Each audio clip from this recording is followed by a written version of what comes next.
Hey everybody, and welcome to AniBreak, the show where we just talk about the week's topics in anime, manga, and video games. My name's Jason, and this week we have a smattering of videos, a couple new series coming out, a couple English dubs that actually are sounding pretty decent, some news out of Japan Expo USA that I'm happy to announce, and a new Pachinko game going out in Japan is getting a lot of attention, and I'll explain why later on in the show.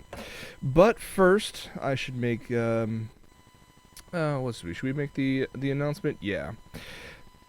You guys know I've been a big fan of the live streaming websites out there like FUNimation, especially Crunchyroll. I know Funimation and Viz are throwing a bunch of their anime up on Hulu, and Hulu is practically everywhere. But I'm very glad about this latest announcement from Crunchyroll that they've already had the iOS and Android apps. They had it available for your Xbox 360. I believe it's on the Xbox One, on your PS3 and PS4. Of course, obviously on on the web, your desktop, laptop, etc., etc. But now it's available on one little device that I'm very happy, and that's the Chromecast. So, I believe as of today, it is now available. You basically use your either desktop, your laptop, any device you have. You go into Crunchyroll and select the series you want or the episode you want, and you can so-called cast it over to the Chromecast, so whatever you have on TV. So that's actually quite nice because there's a couple places in my house I would love to watch something on the big screen, but you know what? I don't want to drag my iPad with the HDMI cable to it, or try to grab the PS3 out. Having the Chromecast available, that is so nice. If you guys haven't picked up a Chromecast yet, what's wrong with you? I know many of us have multiple options to go ahead and actually stream YouTube videos and Netflix and whatnot to your TVs. But if you have something like almost on the go, like say if you have to go to a convention, or you have to go to a hotel or something like that, and they have Wi-Fi access, and you don't feel like hooking up or dragging a PS3 along, Chromecasts are amazing. You can get it for like $35, well worth it. So you guys can check that out now. But let's get to a tie-in to last week's major announcement of from Aniplex of America. They announced the English dubcast. Those of you who actually watched the live stream from Aniplex USA saw a trailer for the English dub, but that trailer was not officially posted on YouTube until the next day. Well, we're only here once a week, so you know what? Those of you who missed out on it, here's the English dub trailer for Kill La Kill.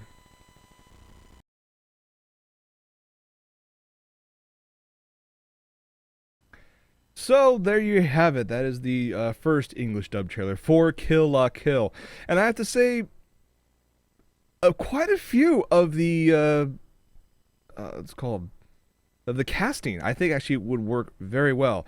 I think Sarah Williams is going to be awesome as Nonon. Carrie Keranen for Satsuki, gonna have to hear a little bit more. Erica Mendez, I think she's gonna do an amazing job as Ryuko. So I think that's going to be a lot of fun when it comes out. We already discussed the pricing. We're going to go over again real quick. They're going to release this series in 5 volumes. Each volume you can get in standard DVD, standard Blu-ray, or the limited edition Blu-ray set. Depending on what you go for, you're going to spend anywhere between $30 and $60. You're going to pay probably closer to $250 to $300 for the entire set when it finally comes out, which will probably take over 6 months to a year, depending on how long they want to space out these volume releases. So we'll see how that works. And honestly, given the quality of what you're gonna get, stuff you're already gonna love, I think it's not a bad price. It's a nice halfway point between what we're used to with American prices and the dear God, why is it so expensive prices over in Japan. But that's just me. We have a couple trailers now for some new series that are starting this summer. This first one is for a dark fantasy series that actually looks kind of cool, called Tokyo Ghoul. This one is going to be starting July 3rd. I'm wondering if we're going to see anything at AX this year. I haven't heard pretty much anything about it, but it looks actually pretty cool. So let's check out this new trailer for Tokyo Ghoul.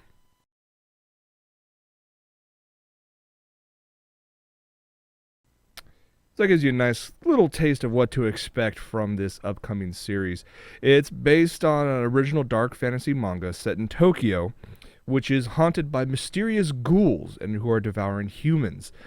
Even though these ghouls' identities are masked in mystery.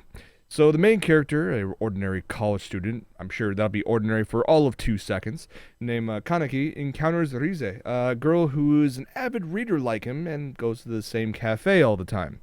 Little does he realize that his fate will change overnight. All this stuff always happens at night. Why don't you ever see ghouls out during the day? I guess that you get, I don't know, random U.S. television, I guess. Who knows? But we'll see more of that. Hopefully, in the simulcast, I'm guessing we'll get an announcement in the very near future from either Crunchyroll, Viz, Funimation, one of the big three. So we'll see what happens on that one. However, Karakawa, you had my attention when you announced a while back that Fate Khalid Liner Prisma Ilya Zwei. I forget how you say the whole thing, but it has a second season coming out this summer. I'm very thankful for that. And thankfully, Karakawa released a extended trailer, which I should probably grab up. It's amazing when you don't set things all correct, but that's all good. There it is. So they released this brand new trailer for season 2 of, I just call it Prisma Zwei. Enjoy.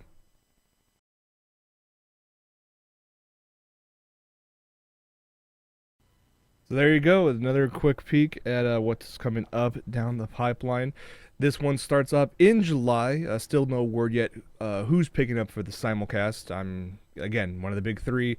We'll probably get an announcement regarding also home distribution, DVD, Blu-ray release, probably sometime in the near future. The first season, I have to say, it took a few episodes for me to get into. I was like, okay, this is an extension of the Fate universe. Okay, let's see how this goes. All right, magical girls, sure, whatever, this is fine. Oh wow, this actually got pretty good all of a sudden. So hopefully they'll continue that awesome path. Some manga news for you. Got a couple announcements here. On the left is the announcement about there's a new Rurouni Kenshin offshoot. It's only going to be 2 chapters long. And this upcoming manga is actually going to tell the story of how Shishio and Yumi met. So that's actually kind of give more of the backstory of those two. I'm looking forward to this. That should be amazing. I cannot wait for it. So we'll have Nobuhiro Watsuki's extension into the Rurouni Kenshin universe this July in Japan, which means the scanlations will probably show up very soon. I'm really hoping someone picks this up, officially translate it, and brings it over stateside very quickly. I want to read this one.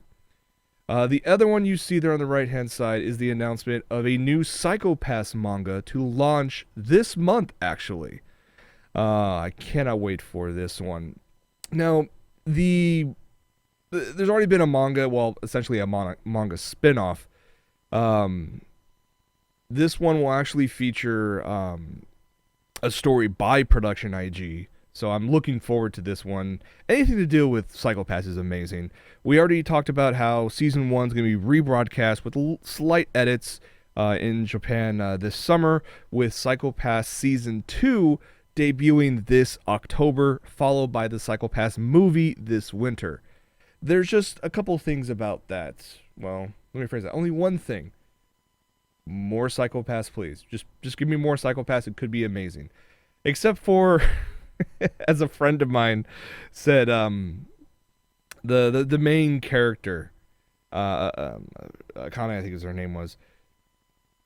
I find it funny with Production IG when they were producing, making this series, they always said Moe is a forbidden word, And I think actually her character design came out very well for what they were going for.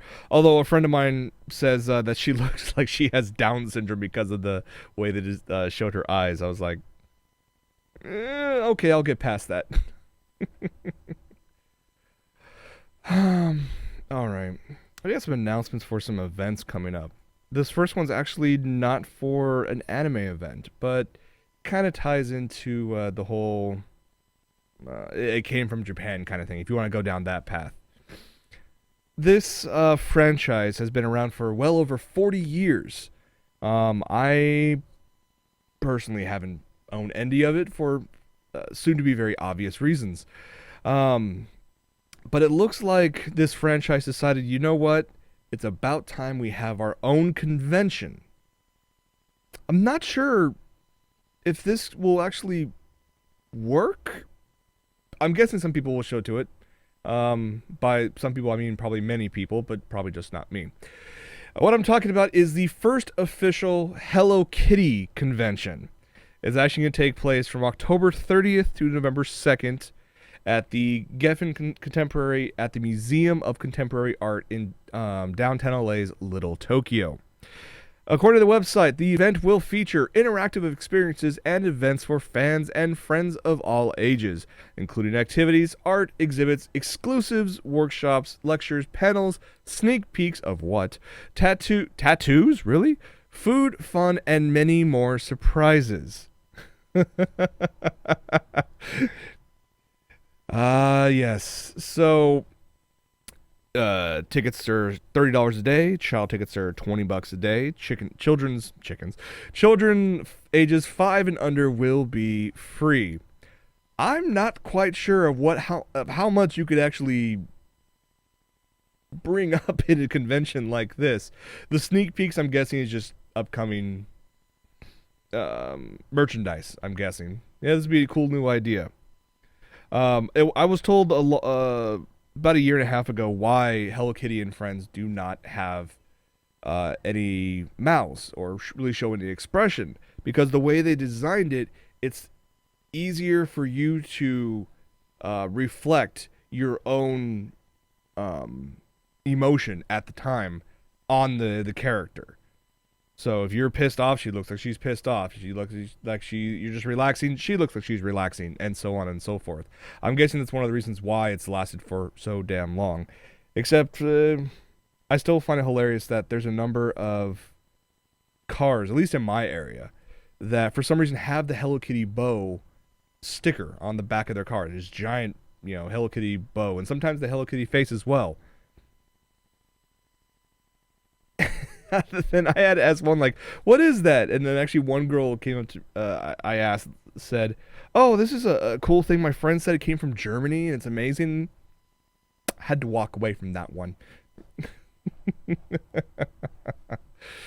But let's go away from Hello Kitty. Let's go to Japan Expo USA. I worked the first year. It was actually a very interesting experience. The con itself was a lot of fun. They had some actually really cool guests for a first year event. I think they did really well. It's coming back for a second year, thankfully, in San Mateo, August 22nd through the 24th. Still up there in the San Francisco Bay Area, and they're starting to announce guests of honor. And this guest is actually a musical guest. It is the composer of the internationally famous Silent Hill franchise, Akira Yamaoka-sama. Apologies for his last name. He's been working on all of them. He'll be hosting signings, a panel, and a showcase, which I'm guessing is going to be like a little mini concert there. I mean, he's been working on this since the late 90s. He was not only the composer, but also the sound designer. And he was also the composer for the music of the live-action adaptation of Silent Hill back in the mid-2000s. I'm actually kind of looking forward to this one. This could be actually pretty cool. I really enjoyed last year's musical events. I think this one would be an excellent tie-in. Although I can imagine all the Silent Hill cosplay that's going to happen there. That should be interesting. I'm looking forward to it. If I can make it, I will definitely be going. Hope you guys can as well.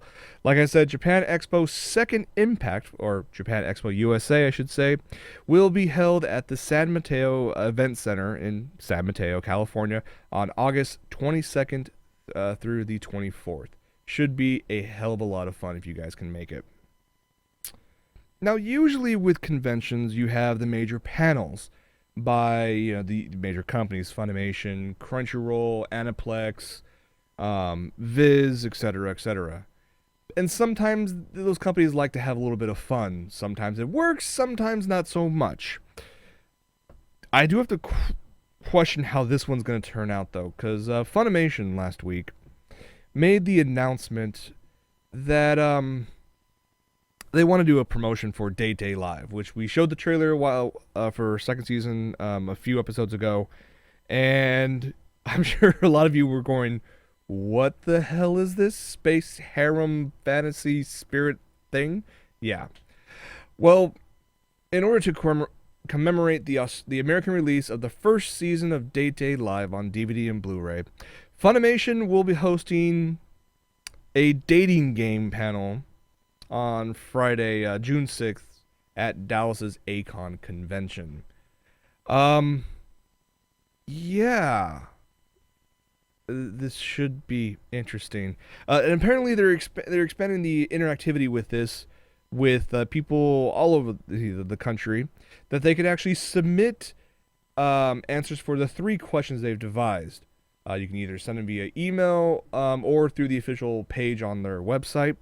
The questions are: question 1, your friend has set you up on a blind date. Where do you suggest the two of you meet? Question 2, throughout dinner, your date seems bored and disinterested. What do you say to liven up the conversation? And question 3, you are picking your date up at her house. While she goes to get her jacket, her dad walks in. What do you do? I think there should be a question 4 in there that goes along with Day Live, saying, if your date suddenly gets pissed off and the whole place starts shaking, do you A, run away, 2, or B, yell at her, or C, as most parodies put it in there, stick it in? So we'll see what happens with that. The answers will be selected and used as multiple choice answers during the game itself. The 9 fans who are so-called witty enough to come up with the chosen answers will win a special limited edition DVD, signed by the members of the cast. Okay. So, Acon Funimation's hosting a dating game. You've probably seen what happens when these dating games happen at major anime conventions. Some go very well. Others go horribly, horribly wrong. And I'm guessing this one will probably go with the latter, because that's one of the more entertaining ones. So we'll see what happens with that. If you guys are going in the Midwest area, to go to Dallas for Acon. Should be a lot of fun. If anything, should be a lot of laughs. On a side note, Funimation also announced that they'll be screening the latest Dragon Ball Z movie, Battle of Gods, in theaters across North America, August 5th through the 9th. So you can actually go on their website and look for your local theaters if you want to check that out. All right.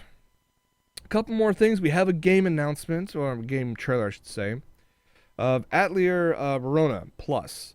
This is coming out on PS3 and PS Vita. It's already come out on in Japan. But what's nice about this one is that we're actually getting an official port of it here in the States, and they actually have an English dubbed trailer for it, which can always go good or bad. How about we watch this trailer together and judge for ourselves?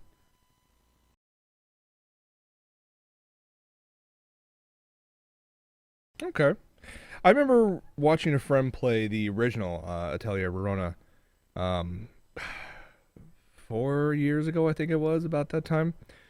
It was fun, but actually watching this trailer, seeing the improved graphics, the better character design, the English dub's not bad. Um, I usually play with the Japanese dub and English subtitles, which is thankful. I'm thankful that for this updated version, while it does have the English dub, it will retain the Japanese soundtracks. That's quite nice. I like that aspect of it. I do like the fact they're doing the cross-save support thing. So, hypothetically, if you pick this up for the PS3 and the PS Vita, you're playing on the PS Vita on the go or on the bus or whatnot, playing the game, and you get home, you want to play it on the big screen. Well, you just save it on the Vita, and it'll save it the same place also on your PS3, so you just pick up your PS3 controller and continue where you left off. I really like that aspect. Couple new characters. I'm kind of glad that Arlen and Esty are actually going to be able, fight, essentially. So I'm looking forward to this one. It is going to be released, I believe, digital download and retail, June 20th. You don't have too long to wait for this one, but it should be fun. I'm guessing there'll be a demo available on the PlayStation Network very soon, if not available already. So you guys should check that one out. The last thing we're going to talk about tonight is something I didn't think I'd be talking about again unless a new series came out. A company in Japan called Sankyo has a new Pachinko game coming out.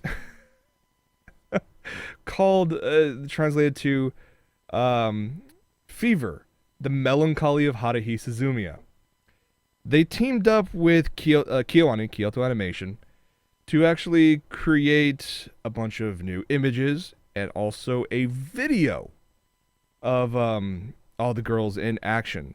What's cool about this is that it's using all this new footage, and you can go all over Japan apparently and try to find 707 different photo frames. They've been printed, scattered throughout convenience stores all over all over Japan, including also in magazines. You'll probably find it in outdoor advertising. You'll probably find a few on websites. And the great thing about this is a crowdsource aspect of it. As people start uploading these photos, all 707 of them, as they're being uploaded to the company's website, new footage will be unveiled. So that's actually really, really awesome. I know I've already read that a few of the cast members, original cast members, including Aya Hirano, actually recorded new stuff for this game. And obviously this place is going to go all over the place. I'm sure there'll be plenty of videos on YouTube in the very near future, and I'm looking forward to watching them. I will say, though, if this garners enough interest, maybe they'll go back and actually, continue the series.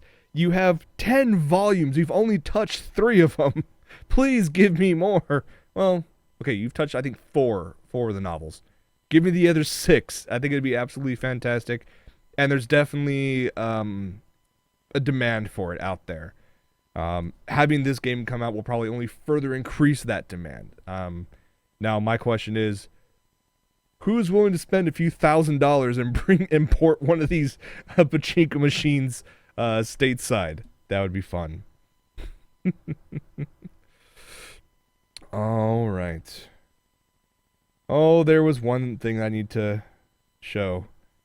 Where was it at? I know Kathy was talking about it. Let me bring that up. Apparently, I've been told, under fear of being hit by a shoe, that I should probably showcase this video of the trailer for the upcoming. Bring it up real quick. We'll just call it Book of Circus. You probably know exactly what it is.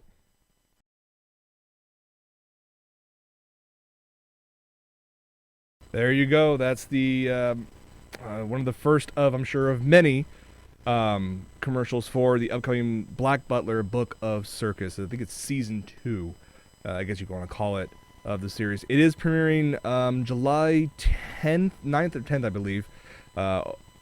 No word yet who is going to bring this over here, but because it's being brought to us by Aniplex, I'm quite sure Aniplex of America will make an announcement fairly soon before that starts. Maybe a streaming tie-in with Crunchyroll, and then afterwards they'll release it on Blu-ray and DVD here in the States. So we'll get more of that as we get closer to that date. Not to mention, coming up very soon, we'll have our summer preview guide, which will showcase everything coming out in the next season. And that may actually, depending on how things work, that may land on the 100th episode of AniBreak. This is episode 98. We're really close to it. We've been going for almost 2 years now. With a few breaks here and there, and we thank you guys for continuing to watch. I think that's going to be it for this episode. Stay tuned for post-show. Start putting your stuff in for Zen. We'll start watching a few videos before we call it a night. Thank you guys so much for hanging out. For AniBreak, I'm Jason. Thank you so much for watching. See you guys next week. Take it easy.